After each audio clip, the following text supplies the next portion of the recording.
Assalamualaikum warahmatullahi wabarakatuh. Selamat datang di channel Imam Fatih. Saya Imam.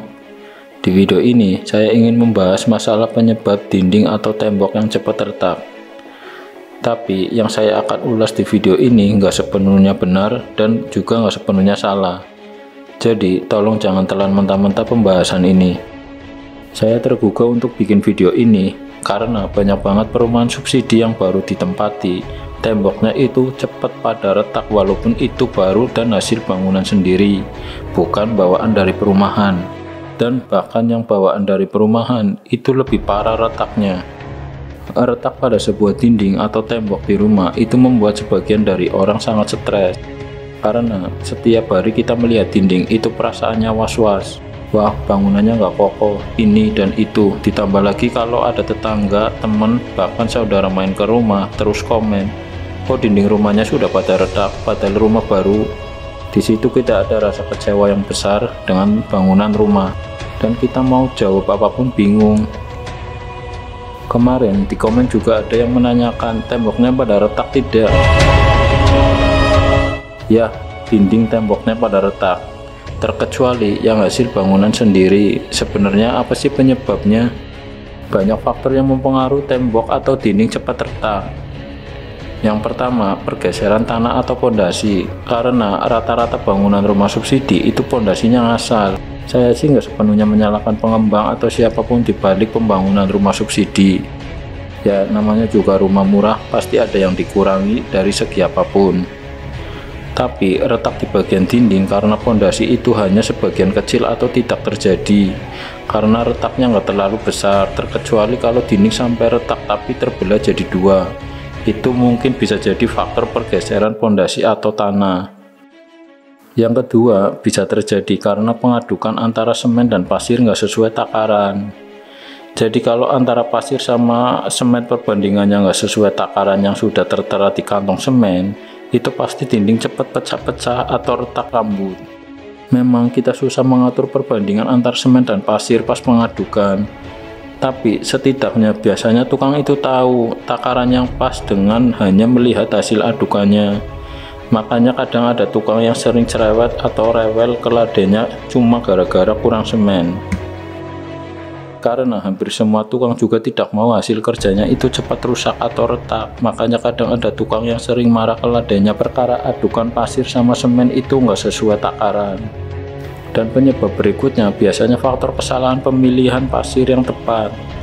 Kadang banyak yang menganggap sepele masalah pasir, mungkin karena ketidaktahuan masalah ini. Saya juga baru tahu setelah saya dan tukang itu menemukan masalah ini. Ini contoh dinding atau tembok di rumah orang tua yang baru tapi sudah menggelembung dan retak. Jadi si tembok atau dinding retak sambil menggelembung di bagian yang retak. Dan setelah kita amati, itu kesalahan terjadi pada pasirnya yang terlalu halus atau lembut. Kita sebagai orang awam melihat pasir yang lembut dan berwarna hitam itu sangat bagus di mata kita, tapi belum tentu bagus untuk sebuah bangunan rumah. Terus apa dong pasir yang bagus buat bangunan?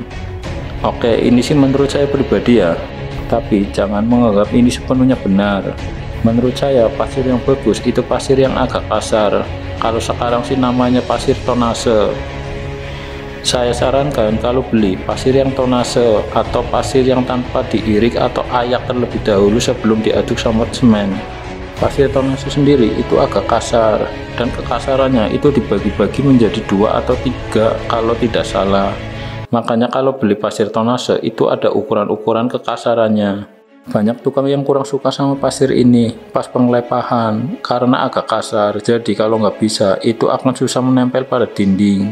Tapi hasilnya jangan diragukan. Saya sudah coba sendiri antara dinding yang menggunakan pasir tonase sama dinding yang menggunakan pasir biasa. Saya coba mempakunya pada dinding dan disitu kerasa banget perbedaannya. Kalau yang menggunakan pasir tonase itu pakunya sering kalah sama dindingnya. Bahkan kalau kita memalu paku sering keluar percikan api. Mungkin efek dari pasir yang agak kasar. Beda sama pasir yang halus atau biasa. Itu di dinding atau di tembok pas dipalu itu langsung tembus dan berasa empuk tanpa ada perlawanan. Jadi bagi kalian yang mau merenovasi atau bangun rumah, perhatikan pemilihan pasir. Mungkin sepele bagi kita, tapi efek sama bangunan itu beda jauh.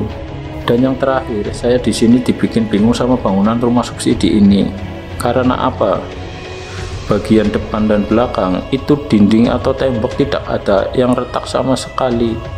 Jadi di bangunan perumahan saya itu yang retak itu hanya bagian dalamnya saja. Di sini saya menyimpulkan dua faktor. Yang pertama, mungkin faktor kesengajaan antara dinding luar sama dinding belakang itu dibikin beda atau dibikin lebih kuat. Tampak luar dibikin yang kokoh dan di bagian dalam dibikin yang asal. Dan faktor yang kedua itu saya menduga faktor cat. Ini hanya dugaan saya, karena dinding atau tembok di bagian luar itu mengembangkan cat no drop, karena saya melihat sendiri pas pengecatan.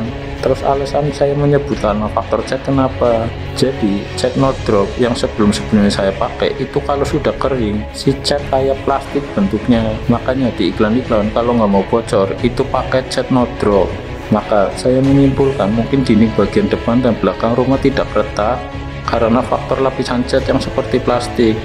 Bisa jadi dalamnya mungkin retak, tapi karena ada lapisan cat yang seperti plastik, jadi seperti kelihatan tidak retak. Dan ini sebenarnya bisa buat contoh buat kita untuk mengakali tembok atau dinding yang retak walaupun sudah ditempul tapi masih retak. Cara ini sih saya belum mencobanya, tapi nanti mungkin akan saya coba apakah benar atau salah. Oke, mungkin gitu aja dulu pembahasan tentang dinding atau tembok perumahan subsidi yang mudah retak atau yang sering retak.